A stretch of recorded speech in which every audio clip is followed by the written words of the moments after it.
Daggone, I've been missing left all day long. Man, you are aimed that way. Don't move. Put your feet down. What do you mean? I'm gonna put this down. You come back here and look at this. Tell me where you're aimed at. I knew something was way off. All right, so we're having some fun there, but that's a conversation that every single person has had with one of their playing partners, every person that's ever played golf. We're gonna dive into alignment today and talk about some of the mistakes that you can fall into if you're too open or you're too closed and what you should look at there. Now, before I get into that, you really don't have to be exactly correct with your alignment. I could be a little bit open with my stance and I could play a draw. I'll actually prove it right now. I'll be a little open with my stance, actually significantly open with my stance. And then here I'm gonna play a draw. There you go, see that ball started down the right center of the fairway and drew right back into the middle of the fairway. Now, that doesn't mean that you have to play a draw that way. I'm just saying your stance isn't everything. Here's what I would recommend. When you're playing well, notice where you're lined up. When you're making a really good, fundamentally solid swing, do you have a tendency being a little bit more open like Trevino, being square like tons of great players, or being a little bit more closed, maybe like a Ben Hogan would be? Learn your individual preference and then check that when things get off to see if you're setting up that way. Let's talk about now some of the things that you can fall into when you don't get lined up correctly. A lot of times, especially if you tend to hit a fade, I'll see players that start to get their stance more and more open. And the reason for that is when that fade starts to the left and fades to the middle of the fairway, if you overfade, you're always gonna miss to the right, or you're gonna typically miss to the right. So once you do that a few times, you start to go more and more left. So if I tend to go more and more left, my stance gets pointing this way, that's gonna exaggerate that bigger left to right curve on the golf ball. You're gonna see here how this alignment stick, my feet are open to that, and that's gonna promote me coming more and more this way. Now that can really affect my distance. You'll see on that last drive, 116.8 miles an hour of club head speed, 317 total distance. Let me make the same swing speed swing here, but now I'm gonna play a little bit more of a cut swing. Let's give that a try. All right, so I hit that one really solid, but because I faded it, because that face was open, I'm gonna lose a little bit of distance. It's not gonna be a ton, but every yard matters. If you can get it more yardage, that's way better. So 117.5, about the same swing speed. My carry distance went down and my total distance down went to 282. So you can see when I get lined up too far left, especially if you're someone that tends to slice, check that first. Now here's the thing that most people get wrong when they do that. They change their feet, but they don't change their body. So what happens is, if you're a big slicer, you line up and your feet and your shoulders are both going left. You change your feet to be straight, but look at what the shoulders do. Instead of being square here, they end up going back to the left again anyways. So a lot of times I'll see players that look like this. They have a big slice and this is their setup. Their shoulders are to the left and they just kind of stuck their feet out to the right. You know, I could have my feet be like this. If I'm open with my shoulders and my body, it's still not gonna be good for my consistency. So the big thing to check there is once you square up your feet, also square up your shoulders. Feel like, if you're looking from face on, have a little bit of a tilt so my head is looking down a little bit at the back of the ball. That's what we call the stable fluid spine at address when we're talking about that in the top speed golf system. Also, feel like your right shoulder is a little lower and a little bit more to the right than your left. So now I'm in a pretty good position. If I was to draw a line down my shoulders, it's gonna be pretty square to where my feet are. This is makes it much easier to hit a draw. So I'm gonna feel like I go a little bit more that way. Now I really feel like I can hit that big draw or that nice baby draw and really hammer it.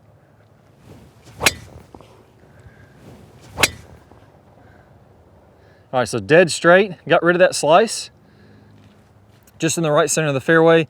That one maybe drew a few yards. You look at the distance on that one, back up to 323, so hammered pretty hard.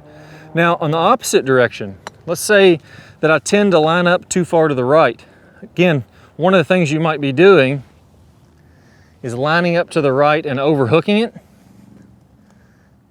So if you line up to the right and you start hitting hooks, and you want to straighten that out, getting your feet a little more square would help.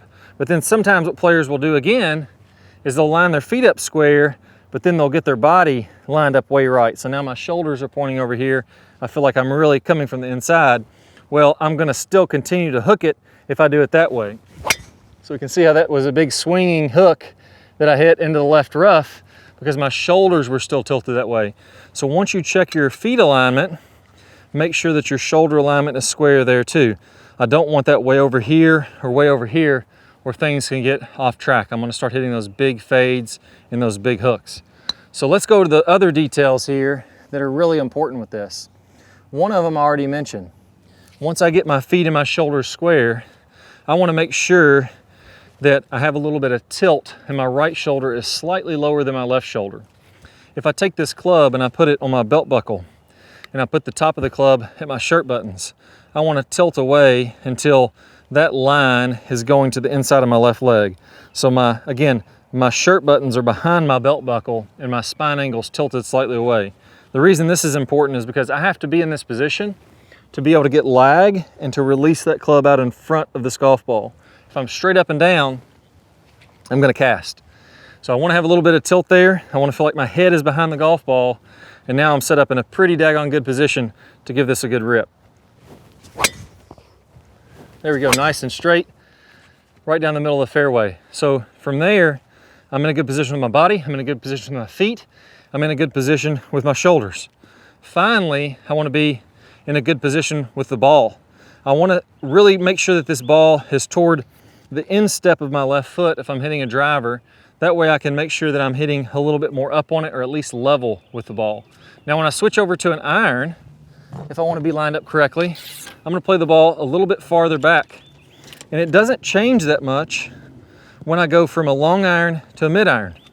So long iron, the ball is essentially pretty much in the middle of my stance. Maybe a ball up in my stance. And I have a wider stance here because this is a longer iron. Now, when I go to a shorter iron, the ball position is still gonna be pretty much the same spot. The only change is my right foot is gonna be a little closer to my left foot, not quite as wide with my stance when I'm hitting a pitching wedge.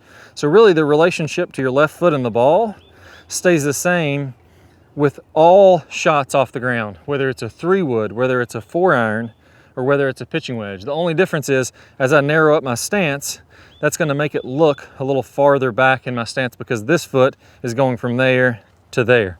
So the ball position in relationship to your left foot with all clubs off the ground is gonna be pretty much universally the same. If I can do that, then things get a lot easier. I can hit driver, I can hit irons, I get lined up nicely like I am when I'm playing well, and when things get off track, those would be the very first things that I would check.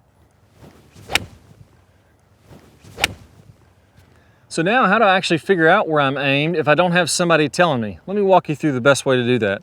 First off, when you're on a driving range, always make sure that you have an alignment stick on the ground. Your eyes are gonna tend to shift. What feels square to you may be way to the right or it may be way to the left over time. We're always kind of shifting a little bit. The good news is, I really never see anybody that aims up way to the right and then way to the left, and then way to the right, way to the left. We have one thing that's a preference. So even if you're only gonna hit 10 balls on the driving range before you play, you put this alignment stick down towards your target. When you set up and look down at your feet in relationship to that stick, you're gonna see if you're lined up too far to the right that day or too far to the left. So that helps out a ton. Once I start to understand my preference that day, then I can adjust it if I'm not hitting very well. Once I get out on the course, I would recommend lining up this golf ball, standing behind it, lining it up with the target in the distance, and picking a spot out on the ground in front of the golf ball. What I can do now is as I set up and address this golf ball, I'm gonna line my club face with that spot right out in front. And then this is gonna be me stepping in, not taking my stance yet. When I take my stance, I'm gonna look toward the distance. And what happens here is if I look toward the distance and naturally let my feet get in alignment, I'm gonna be pretty daggone close to being good because I'm looking at my target in the distance. The worst thing you can do is gonna get your alignment way off. Even if you line out this spot here, if I'm looking at this golf ball and I take my stance, I could really get off angle there because I really don't have a good feel for where my target is in the distance. So I always wanna be looking at the target in the distance as I take my stance, take my alignment. That's really gonna help things. And then finally, what we talked about earlier in this video, make sure I have a little bit of tilt. If I'm no tilt, straight up and down, leaning left, my shoulders are gonna be open. If I'm way too much tilt and I'm way over here like this, my shoulders are gonna be too closed and pointing to the right. So a little tiny bit of tilt, and now I'm in the perfect setup. So face first, line it up toward the spot in front. Look at the target, line up your feet. From there, a little bit of tilt, and man, I'm in a great position to really let this one fly. Now this angle that I'm talking about is what I call the stable fluid spine in the top speed golf system. It's really one of the fundamentals of the swing.